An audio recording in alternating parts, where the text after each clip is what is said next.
Hello and welcome to There's No Business Like, a podcast where friends and industry colleagues explore topics and interview leaders in our industry of professional theatrical touring. Hello, everyone, and welcome back to There's No Business Like. I'm Katie Miller with the Midland Center for the Arts. Introduce yourselves, everyone. I'm Josh Benson from Marion, Illinois with the Marion Cultural and Civic Center. And I'm Kevin Maynard from Quad City Arts in Rock Island, Illinois. Brian Zelmer from Kutztown University. Danielle Van Hook from the Alden in McLean, Virginia. A question for you all. What is your favorite marketing campaign? Could be print, television, something you've done at your venue, but what's like your favorite marketing campaign or commercial? So my favorite thing that we did, we had a Dinosaur World Live coming in. And so we set up at a trunk or treat and filled an inflatable swimming pool with bounce house balls and filled the bottom of it with toy dinosaurs. Everybody could grab a toy dinosaur that had a little tag flyer for the show attached to it. We ended up with like 3,500 trick-or-treaters at this police trunk-or-treat event. And it went over huge because I had like 3 employees there in inflatable dinosaur suits, and it was a blast. When I was in college, we were always looking for different ways to like promote the performing arts series. And I found out one time that the print shop could print on transparencies. We had the Spencers magic and illusion show coming, and like they don't do like a disappearing act, but just as something that's like, you know, magic related adjacent, we got like the flyer printed on a transparency. It was a pared down image so that the negative space, like you could still read what was going on, and then put them in the middle of the tables in the dining hall. And that I just felt like was one of those like ways of just using like one of the silly things that you kind of have around you, like to your benefit for that one show. One of my favorite experiences was actually when I was doing an internship in college for a fast food company that was completely rebranding to include frozen custard, which is a type of ice cream. They rented this van with a freezer in it. We would start out at like 3 a.m. making the custard and then filling this van with it, with all the toppings and everything, then parking in front of just some random like television station. Like we'd pull up to the NBC station in Denver in this unmarked van, scooping ice cream in the back of it, making little sundaes, and then taking a tray of sundaes up to the front door. The security guard stopping us. We're like, oh, we're here to deliver, we'd say the anchors' names and whatever, because we knew that they were in their meeting for the day to go over, what the news was going to be. And I was surprised, you see this in TV shows where, like the A-Team I grew up on, and they would, Face would go in with a tray of food or a pizza. Oh, I've got a delivery. And the security guard's like, oh, okay, that actually happened. Like we literally walked in with a tray of ice cream, and the security guard stops us and we're like, oh, we're here to deliver sundaes. And he looks at the ice cream and he's like, oh, okay. And waves us in, and we deliver them, and we're hanging out in the newsroom. I couldn't believe that. And station after station, whether it was TV or radio or whatever, we got in every time. Wow. Guerrilla marketing at its finest right there, Brian. That's fantastic. I can't think of anything that like an organization that I was involved with that really did anything super clever like that. But I always think about like just national campaigns, like the Pepsi campaigns because of the Pepsi documentary on Netflix. But like that, and like the whole like Got Milk campaign, and just how that was so prolific and like in everybody's home. Just the phrase "got milk," and just the number of celebrities that they got to do that. Like, I think that's just incredible. My favorite commercial, maybe of all time, is the Geico Got Ants commercial. Have you guys seen this? When it's like the home buyers have just moved into their house, and then they have ants. They have an infestation of ants, but it is like literally their aunts. And so it's all of these old ladies like poking their nose in their business and going, there's my favorite moment, and I laugh out loud every time, is the ant in the refrigerator going, expired, and like tossing things out of the refrigerator. I burst out laughing every single time, and clearly it has stuck with me.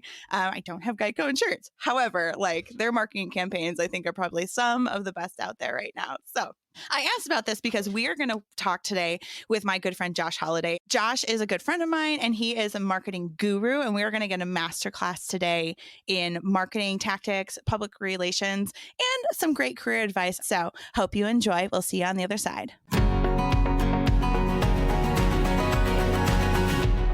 Hi, I'm Josh Holliday, Director of Communications at Tennessee Performing Arts Center. And I'm a passionate marketing professional, but also an arts administrator, and been passionate about the arts for many, many years, and thrilled to be today. Josh, thank you so much for joining us on There's No Business Like. We're so excited to have you with us today. First of all, I just want to let everyone know that we actually are good friends and former colleagues. So we knew each other when we worked together at the Midland Center for the Arts in Midland, Michigan, you in marketing, myself in community engagement. I'm really excited to chat with you today a little bit about your marketing philosophy, the business of marketing, how you got into this, and a little bit of like how you're involved in the industry outside of your professional role in marketing for an organization. Let's jump right in. I would love to hear about your origin story, a little bit about yourself, and how did you get into this world of marketing for the arts? It all started when I was in college, and I, like many young people, just thought I wanted a good job that was secure and made good money, right?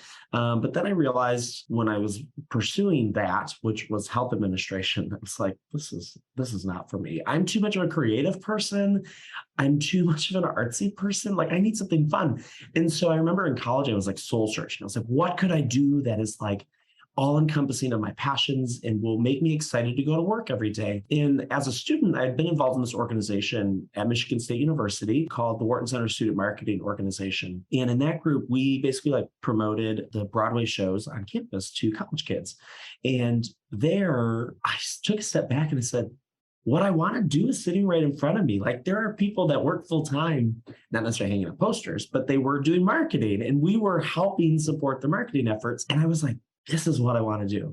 And so I was so grateful that I actually interned at Wharton Center for Performing Arts for about 3 years when I was in college as a marketing intern, and learned so much. And so it really was like that soul searching for something I really wanted to do that got me into this industry. But then from there, my career has taken me down a wide variety of skill sets and passions and tasks to get to where I'm at today, which is kind of a unique story. But I went to a small arts nonprofit after college, and I wasn't doing marketing. They called because it was a relationship that I had built, and they were like, we're looking for a program manager at the Arts Council of Greater Lansing. And I was like, what does a program manager do? Like, I had no idea. I was like, what does a program manager do? And so I went there, and they're like, you're going to like administer our grant program. And I was like, I didn't really know much about grants at the time. And she's like, but you have a lot of the personality attributes that can be a good resource for our organization, and we can teach you all those other things. So I always have had mentors and leaders that have believed in me. And for years, I was doing this community and economic development work. I was doing grant administration, and I enjoyed it, but it was not marketing. It was not working at a performing arts center. And I felt like I had kind of steered away from where I wanted to be. And so for years, it took me a little bit of time to get back into marketing. Sure enough, it sometimes takes one of those mentors or those relationships that you've had before that believe in you and bring you back into this industry.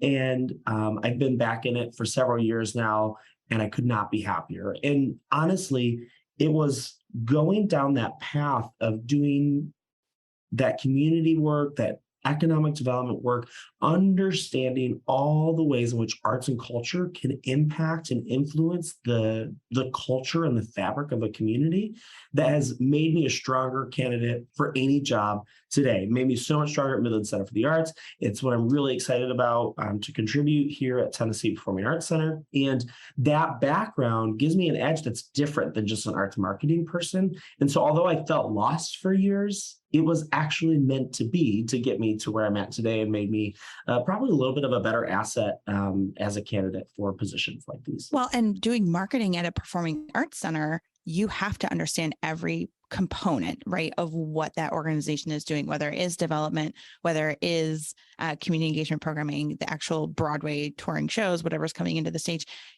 So you have to be a multifaceted individual to really understand how to market those different aspects of an organization. Absolutely. And those are things that you have to learn with time, and just taking the time to do the work, to be like, pull up your boots and get out there and do the work. And I find that sometimes that is what makes the best leaders, and why I'm so proud of the work that I did then, even though I felt lost. I was always like, I have gone down the wrong path. Like, but now I look back and I'm like, Oh my goodness. Thank goodness I went down that path because it makes me so much stronger today. So yeah, you just got to believe in the journey sometimes. Well, life is a zigzag, right? It It's not a sure straight is. line. Well, let's turn a little bit into the career path you're in right now, which is marketing for programming folks, agents, artists, maybe just coming into the field. I feel like it's shrouded in mystery a little bit. It's hard to unlock that door and really understand all the pieces and parts of it. So, first of all, what are the business goals of marketing? What would you define as the business goals of a marketing department for, say, a performing arts center? In the marketing department, oftentimes doesn't set the objectives, right? So we rely on our programming teams to say, this is the goal. This is why we're doing this program. This is why we're doing this activity. You're looking for the CEO to say, this is why we're engaging in these XYZ initiatives. And once they tell us that, we can then figure that out. The goals can change. And that's what's so unique about our work. And I have found, particularly in my work when I was at Midland Center for the Arts, we kept asking our programming teams, but what is the goal here? What is the objective? What would you consider successful? So if we do a whole marketing plan and a campaign, at the end of the day, how many people do you want in the room? How many people do you want having a conversation around this art form? And then once we know that, we can say, well, this is kind of what we need. This is how much time we're going to need to do that. This is how much money it might cost. Sometimes we don't get to decide how much money it might cost. We might just be saying, well, that's how much money I have. And so we might be able to reach there, we might not. And that is part of our job. But it's really, I think the most important part is asking, what is the goal? And the marketing department doesn't always decide that goal, right? Sometimes that is the programming team. Sometimes that's collaborating because the marketing department oftentimes collaborates with those others. And so it's about establishing the goal and so then making sure that that's clear for everyone from the get-go to manage expectations with everybody that's involved. Great. Thank you for that wonderful explanation. So can you walk us through like how you would plan out a marketing plan and what are those components? And then what sort of, to your point, what sort of input are you looking for when you're establishing that from your other teams that you're working with? With a marketing plan, I have found that there's no right or wrong way that a marketing plan looks, which is basically a summary of what you're going to do to reach your goal. In an organization such as a performing arts center, our marketing plan is more of an Excel spreadsheet. And that is because we're oftentimes working on a lot of shows. So it's a spreadsheet that talks about all of the different tactics that we're going to do in order to reach our goals. So say you have a $5,000 budget. How are you going to spend $5,000? And so the marketing plan oftentimes will cover the paid side. So are you going to do radio spots? Are you going to do television spots? Are you going to do an advertisement in the daily newspaper? Are you going to do a social media campaign? And so your marketing plan outlines those tactics, but oftentimes has a summary as to why you're doing those tactics and who you're targeting and how you're going to reach those. So are you trying to reach women that are 35 plus? Okay, so that's going to inform why we're at this radio station, why we're in the mom's blog over here, and why we are doing that targeting specifically for social media. And so the marketing plan is that summary. It should be a one-stop shop to really see the full scope of how you're going to achieve your objectives. But I think that a marketing plan that's really good does not only think about the paid stuff, it also thinks about organic. So your email schedule or your e-blast schedule, your social media campaign from organic and paid. It should also include promotions. Like, are you going to do an enter to win? Are you going to partner with your local bakery to do a themed Pop-Tart for the show? You know, how can you do grassroots initiatives? Are you going to hang up posters around town? I have found that a marketing plan that includes all that detail help you support your case as to what you've done to support an initiative. So then that way the programming team's not looking at you like, whoa, we didn't sell anything on this. Did you do anything? You can say, yes, here's the marketing plan. Remember, we reviewed it beforehand. Or sometimes you got to adjust. And so having that plan right there to say, these are all the things that are running. This is when they're running. And is it working or is it not working? If you are familiar with strategic plans, it's kind of like a strategic plan. And it's like the book that you follow to then decide how to execute it. But then an ad buy is like a subset of a marketing plan, right? So if you're looking to place an advertisement, it's much simpler than sometimes people make it out to be. I actually think a lot of times ad buying is like relationship driven. It's not as relationship driven as like the communications side of our work and like public relations, but it is like sometimes it's like calling Michelle up and saying, "Hey, Michelle, I want to do a radio schedule. I got about $1,200. What can we get with $1,200 on the country station to promote this comedian that we have coming?" And then she's like, "Let me put together a proposal and I'll send it over to you." And then they send you like this little packet of like, it'll have like a 30-page PowerPoint presentation that'll show all of these reasons why you should advertise with them. And then at the very end, there's like a little sheet that says, "We'll give you 30 spots for $1,200 or however many." And so then you work directly with that person. A lot of advertising folks will even make your ad. So if you're like, "Oh, well, I don't really have like a radio spot or I have a TV spot," they'll help you make that. So don't be afraid like, "Oh, because I don't have a radio ad, I can't call and, have a radio spot." They'll create one. Like they've got a million DJs at their station that can create that. And a lot of people just like get a proposal and they're like, "Okay, great, thanks." But for us that are really doing this a lot, we're going through line item by line item as to where every spot is and saying, we want that time or we don't want that time, switch it to this. That's kind of the interesting part that I feel like some people forget in the industry. They're just like, "Oh, cool, you can send me a TV schedule. I'll just do that TV schedule." You mentioned PR and how communications versus marketing, it's different relationships. And you do a lot of PR in your work in addition to kind of overseeing marketing teams and marketing plans. So what is the difference between marketing and public relations? Yeah, so that's a great question. So when I was at Midland Center for the Arts, I started out mostly PR and then evolved into doing both PR and marketing, just due to hunger and interest and desires to do more. But at the Tennessee Performing Arts Center, I focused just on communications, actually. Our team's focused on the social media and the public relations side of the work. And then we have a separate team that's handling the marketing, so the ad buys and all of that. Generally, to get a story that's played on the news or an article that is written for digital publication and distribution or printed on the front page of the newspaper, that is your communications and public relations team. Sometimes organizations, you're doing marketing and PR. Some organizations that have a few more staff are able to separate those, and they're just different relationships. So on the PR side, I'm working with reporters. In the world we're in today, it's also about influencers. So what influencers are on TikTok, on Instagram, that could be helping promote and share stories about the work in your organization. It really comes down to storytelling. And so public relations and communications is really about the storytelling aspect. It's really important to find a story in everything. So just because you're presenting a show, what is the story that resides in there? Like, is there a member of the cast that's from the community in which you're presenting it or from the state that you're presenting it in? Is there a relevance to that production and the importance of it in society today? There's so many connections that could be made.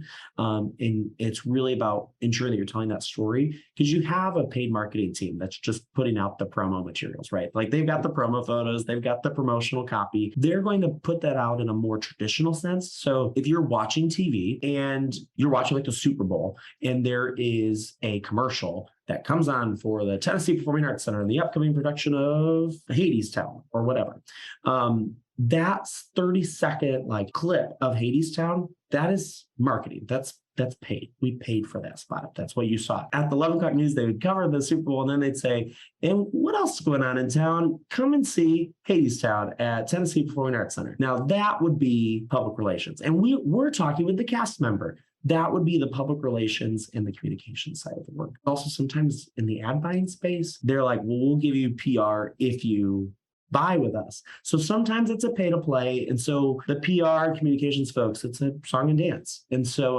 but it's about relationships. It's really about relationships. And that's really the key thing. How do you determine what is going to work best per show? So is there a formula? Is there kind of tried and true avenues that you return to, or is it all one big experiment? There are facts and data points that will help you know what works best. I do deep down believe that marketing is instinctual. And so oftentimes when you're hiring candidates in a marketing field, we ask them to do a homework assignment. Hey, put together a marketing plan. And even if they've never done one before, just try, right? Like if you're in the interview process and they're like, fill out this marketing plan, just go for it. Because what we're really looking for is a good instinct. Like, a creative instinct, but also a good instinct. Like you have a good pulse on, if I'm trying to reach college kids, and then you said that you wanted to reach them via a traditional television schedule, I would say, I don't know if they have a good pulse on the world that we're in today, right? Like college kids are on social media. They maybe are going to be reached through a TikTok influencer. They're going to be streaming. So we're going to need to do OTT, which is like your Netflix, Hulu, Disney Plus, Discovery Plus, Paramount, all those apps that you have on your smart TV. We can teach somebody to look at ratings and understand how successful a radio station is based on their reach and their effectiveness. It's the instinct and that creativity that really sets people apart. You have to really understand the show. And oftentimes shows come with like a cheat sheet. They're like, the target demographic for the show is women that are 25 and above, that are Broadway and theater fans. And they have a nostalgia to, like we did Anastasia. They're like nostalgia towards the Anastasia movie because they watched it as a kid. Katie, I know that was you. And so It totally was. so then sometimes it's, it's like almost putting together an avatar for me. Like I want to visualize that person. So when they're like 25 and above, nostalgia audience, likes Broadway shows, I'm like, so we need somebody like Katie Miller. So where do you think Katie Miller is getting her media? I think she's listening to podcasts. She's probably reading online articles from our daily newspaper. She is on the mom's blog and probably gets their emails. She's probably on Facebook. That's not like it's not going to cover everybody, but starting to understand the different types of people that might fit within your target audience helps me instinctually understand who I'm trying to reach. So I don't like to waste money on things that I don't think will work. Like if I'm like, I don't think they're going to be there, or I know that this says that they reach 25 and above, but I think people are mostly 45 and above. I think sometimes there's merit to believing those things because not every ad rep is going to be like, they're going to tell you what you want to hear sometimes more than what you have to hear. So that's why it's important to put together the facts of like the ratings. And so there's a rating system. It will tell you like how popular a TV show is, how many viewers they have on a daily basis. And so you can look at some of those facts. You can listen to their viewership, their readership, their circulation. Those are all words that you should Google right now to understand how we make some of those like factual decisions, but there's an instinctual part too. And also every community is different, right? So in some communities, Twitter is like super popular. More metropolitan areas, I would say Twitter is super popular. But I did some work in Lansing before I came to Midland Center for the Arts, and Twitter did not work. Twitter definitely didn't work at Midland Center for the Arts. Like we tried to just do organic Twitter. We couldn't get any engagement. We did it for like a year. We were like, this is not working. People just don't care about Twitter up here. They're on Facebook and Instagram. So not every blog that you're going to read online is going to be a silver bullet for every community. And so you have to have an instinct and a little bit of like boldness to say, this isn't working anymore. We need to change. We need to alter. And some communities, billboards work great. In some communities, billboards are terrible. And so that's just, there's all these things that you have to adjust to based on your organization and your community. So bouncing off of that, there are a lot of small performing arts venues, arts councils, festivals, et cetera, that may only have like 1 to 5 staff members responsible for everything it takes to run that organization. But marketing is such a key part to making the art that they're trying to make, right, and get out into the community. So what is your advice to arts administrators in that situation, trying to do it all when it comes to marketing? I've definitely been there to do it all because when I worked at the Arts Council of Greater Lansing, I was one of 3 full-time staff members. In that organization, I came with like a marketing background, but I wasn't the communications person. But our communications person really was a great writer. And she loved all that storytelling, public relations side of stuff. But then she didn't have much experience in the ad line. And so I found that sometimes you have to, like in a small organization, everybody does everything, right? Just because she does marketing communications doesn't mean that the other 2 staff members weren't helping her or working on things revolving marketing and communications when we needed it. And so I worked on some of the ad buying side of stuff, and or like social media promotion, like even just like $50 behind a Facebook event, right? I worked on some of that, and she focused on the communications. And so rely on the strengths of your employees. Like, what are they passionate about? And also, just people working in their strengths is always a good thing, and you always get the best results. So we talked a little bit about your philosophy when it comes to marketing. In particular, I know how passionate you are about storytelling. So how has that philosophy played into your work with Fresh Coast Perspective? I would love for you to tell us a little bit more about that project and how that came to be and the work you're doing there. In my work at Midland Center for the Arts, it was really about storytelling.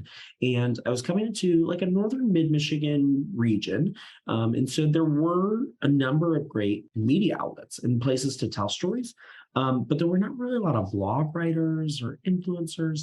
And I really just felt that in Michigan, there are all the communities, all the metropolitan communities where a lot of arts and culture organizations are drivable to each other. And that if people in Grand Rapids knew what was going on in Midland, they might come or go other places. And so I have found that in a public relations and a communications role, sometimes you have to curate stories and content. And sometimes there might be a blogger that's not used to like coming to a show and writing a review, but you might want to call them and say, hey, if I give you some tickets, would you consider doing that? Or a social media influencer, like, hey, would you come to the show and like tag yourself here? Like, we'll give you some tickets and just come and enjoy yourself. Talk about how you enjoyed yourself at our facility. Those kinds of experiences are part of our work and thinking creatively to tell more stories, right? Like, I just wanted to tell more stories and get the stories of my organization further. Having worked across the state with different arts councils and arts agencies, I noticed in Michigan that there was a void in that there was not a statewide platform that was telling stories of arts and culture. And the state agency who gives out, millions of dollars to arts organizations to fund operational support, which is like salaries and stuff for arts organizations and nonprofits, they didn't really have a resource to point people to. Like if they were at a conference at like Arts Midwest, and they were like, oh, what's going on in the culture in Michigan? They'd be like, well, you could go to our website, but their website didn't have stories. Like that wasn't their work. Like that wasn't their job or responsibility. And there were regional magazines, but there was like, Detroit or there was Grand Rapids. And there was not like a one-stop shop where you could get stories across the entire state.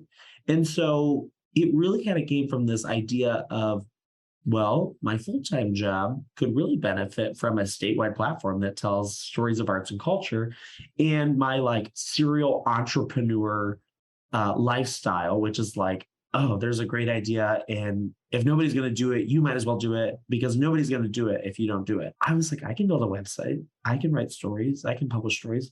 And in like 3 or 4 days, I stayed up to like 4 in the morning and just built this website. I was like so passionate about it. I just did it. And I launched it.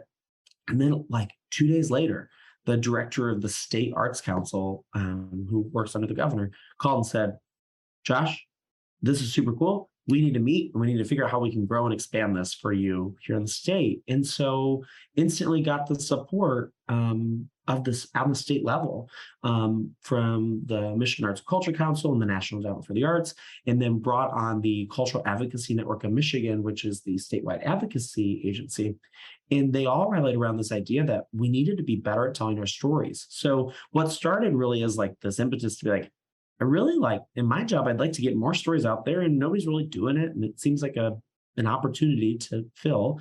And then it turned into this side hustle that was super cool and is super effective for the state. And that is providing a resource to demonstrate the importance of arts and culture in Michigan that wasn't being done before. I really feel like this Fresh Coast Perspective could be a model. I mean, can you throw us some of the stats, the impact and influence that it's had thus far? In our first summer, we did a little bit of paid advertising to get it out in front of folks. And then we learned that was really successful. And then this past year, we just finished up the first year working together and did a robust social media campaign where we reached like 1.2 million people across the state, but pushing stories of arts and culture, like incredible stories, diverse stories.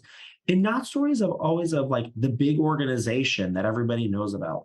Like these are the stories of the indigenous artist that got a $25,000 grant from the NEA to preserve her art form from her indigenous culture. And how is that important for traditional folk arts in our state that is preserved? And so that was like one of our biggest stories, which is super cool. But it is shining light on the people doing the work here in Michigan. I think we had almost 50,000 folks that have read an article, unique folks that have read an article on the website. We had people of all 50 states that had visited the website. So people that are in other places have come and experienced that. And then we published 12 podcasts. We published, I think it was 232 articles in the course of the year. So from every corner of the state. And then we have a statewide community calendar. And I think there were like 330 events that were published on there over the course of the year. That's art events and exhibits and festivals. And so the cool thing about the platform is it's arts and culture in the broadest sense. So anything that is arts and culturally based, from historic preservation and libraries to performing arts centers and choral groups, it's all encompassed in there. And it really is a wide breadth in celebratory of the sector, and constantly thinking about boosting the economy as part of it. And that's part of my bias with the community and economic development background. But that is some of the objectives we have to do to really advocate in our state and really around the country around these topics. If people want to check that out, where do they find Fresh Coast Perspective?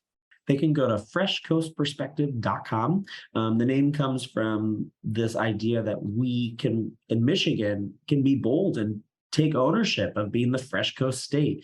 But we really wanted to shine a fresh perspective on the Fresh Coast state. Okay, so you and I actually met randomly when we both sat on a grant review panel several years ago for the Michigan Arts and Culture Council, which you mentioned, which is something we volunteer with as a way to give back to the industry, support our colleagues at MACC. But it's also a really great way to get to know what other organizations around the state are doing, learn some lessons from them just by reading their grant applications. And in addition to that, I know that you serve on lots of boards, councils, you're doing Fresh Coast, you're a musical theater performer. So what advice do you have for young professionals starting out in the field regarding these sorts of outside opportunities? Just get involved and do it. And also, but don't overcommit yourself that you're not effective. Like if you are not bringing a active voice and participation to a board or a committee, it might not be what you're passionate about. And you shouldn't do that. You should do something you're passionate about, because that is where you're going to find these like fulfilling relationships. And you're also going to build a rapport for yourself that people respect and know. And then you're going to find yourself being asked to be on other boards and committees. And so it's so important. I think it's part of our civic duty, go and vote for sure, but also to support and help these nonprofit organizations. And so I take to heart, being on boards and committees, but I really don't join a board unless I have been involved at a committee level and really am engaged. And that's also because I know myself and I have a hard time saying no. So if I'm on a board and they just start asking questions and I'm on 10 boards, then they're all like, can you do a graphic design? Can you help us with this marketing thing? I will have no time in my life to focus on the things I want and to give them the attention that they need. And so find something you're passionate about, get involved, and then it will just happen organically.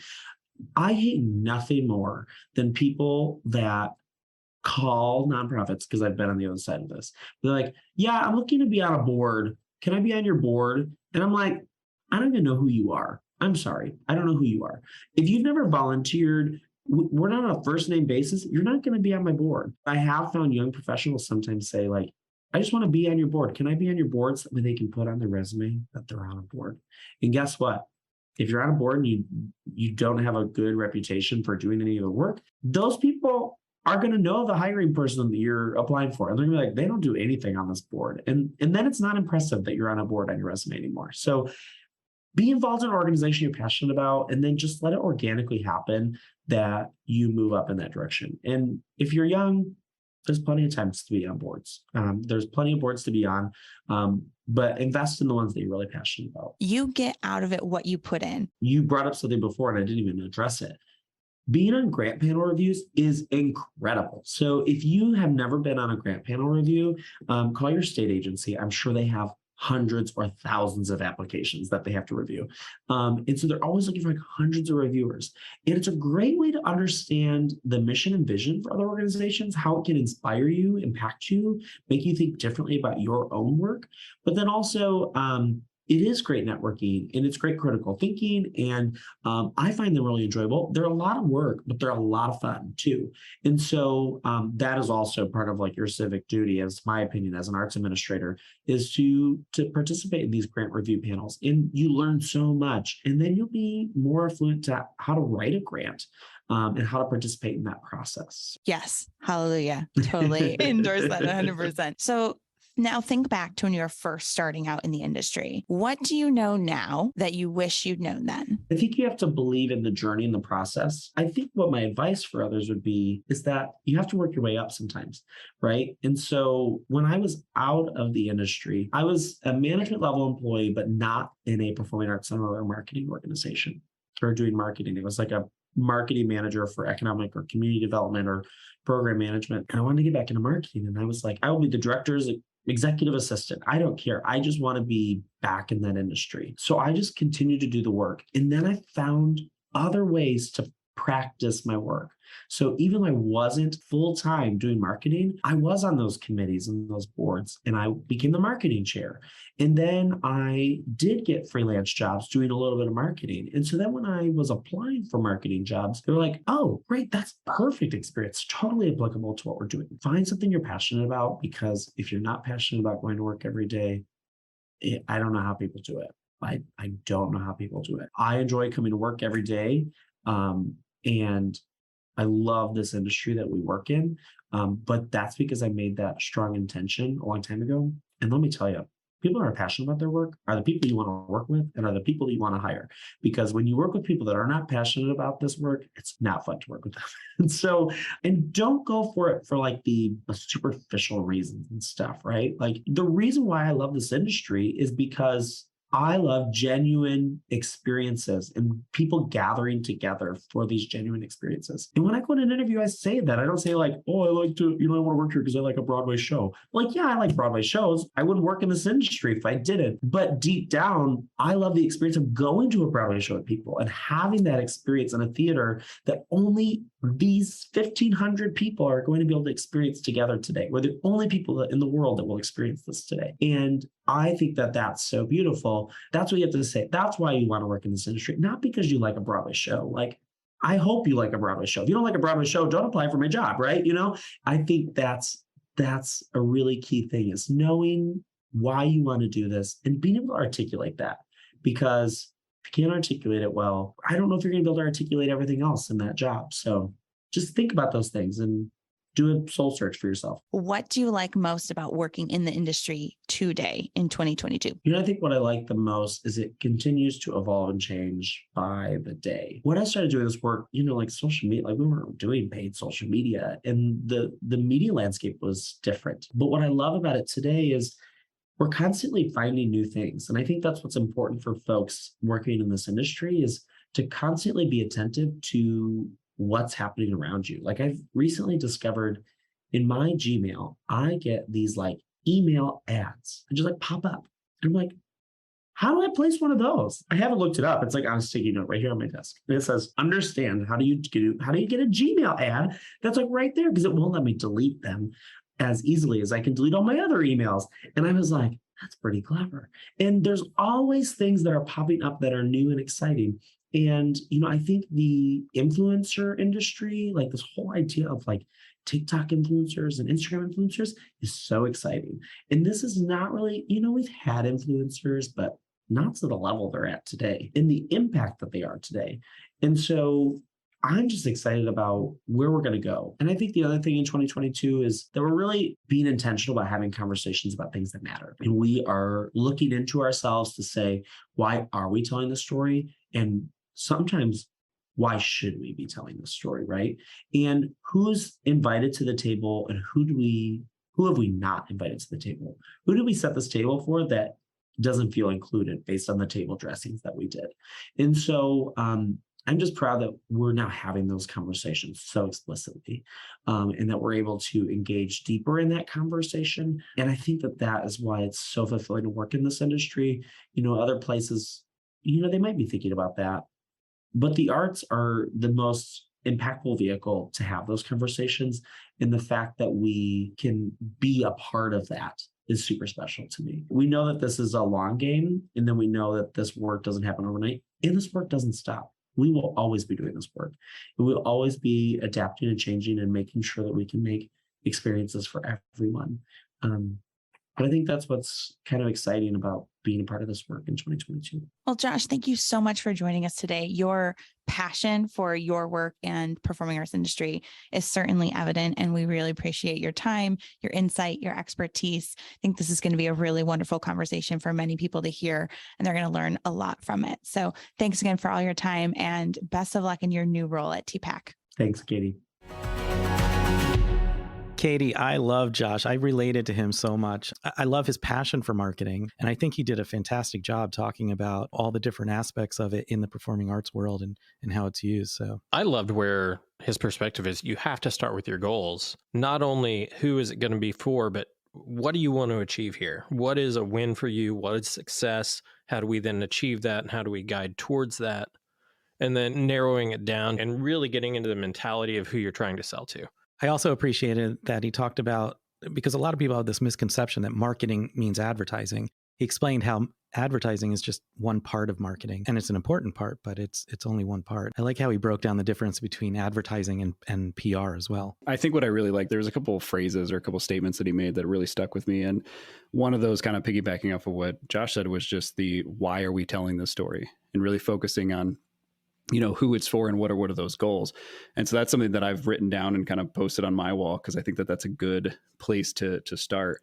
But he also talked about, being more inclusive in your marketing and getting your entire community there. What he said about that is that resonated with me was, who did we set the table for? Who doesn't feel included based on the table dressing? And I thought that was really interesting, a really interesting way to think about that, because we always think about, who's at the table, whose voice is there, but sometimes we don't think about why people's voices aren't there. And sometimes it's just because they don't feel included based on, the organization or based on, what's happening within there. So I thought that was good. And that's something that I've never even considered that whenever it goes to marketing. I'm like, all right, primary demographic, here we go. Let's push this out. Let's figure out how to get to them. Let's figure out how to get them in the door and feel engaged with the show before the show even happens. Let's do that. I've never even thought about or considered who's not there and how to further include people and make people feel included before they get there. His perspective on that has really made me rethink how I'm approaching things. Yeah, I think that goes back to a conversation we had in a previous episode about assumptions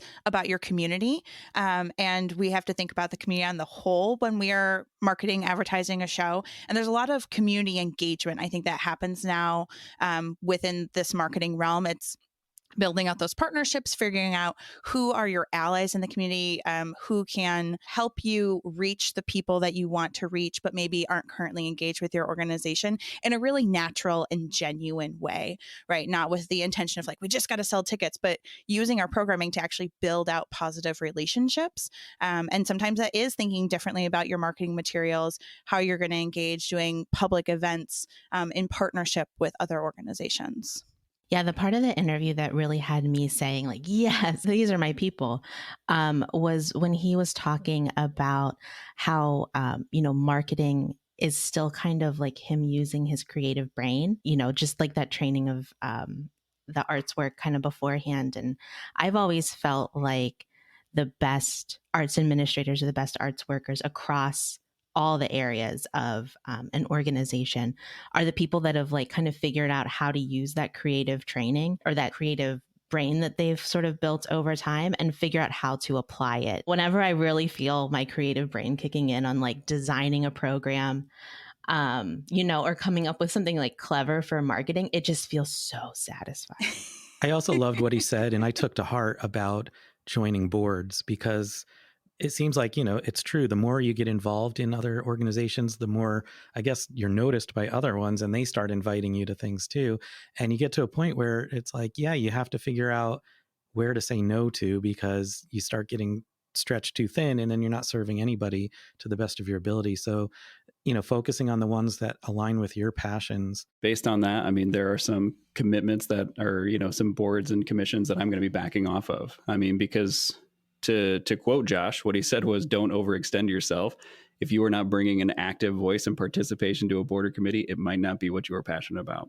And I heard that and I went, oh, that's why I'm quiet in those meetings, because I'm just there to fill a seat. And honestly, if I'm not passionate about it, it's not good for that organization or that cause. So it's time for me to step down. Yeah. And so then if you back out of that, Kevin, then that's creating space for somebody that does have passion for that organization or that cause, right? And they can then take that space that you've created and recruit somebody new in, which is positive for the organization too. I've also heard like a lot of career advice telling younger people to get out there and to join boards. And I think that maybe listening to the interview could like just feel a little bit confusing in that. But I think the real goal for young people in joining the boards and starting to build those things on their resume is join a board that is looking for a young voice, because a lot of boards probably should be, or an organization that's specifically for younger people. Like maybe don't, if you've never done any orchestral music, maybe don't try to be on an orchestra board, but maybe try to be on like your local young professionals board, and find a way that it makes sense for you as a young professional who's passionate about something to put your seat at the table. And just to tag on about the young professionals part of it, some young people may not know or be invited right away, may not know how to get on it, but they want to. And a great pipeline towards boards is serving on a committee, because if you find a board that you're interested in that aligns with what you're passionate about, you can find out what committees they have and reach out. And committees are always looking for people to help. And you don't need to be a board member in most situations to be on a committee.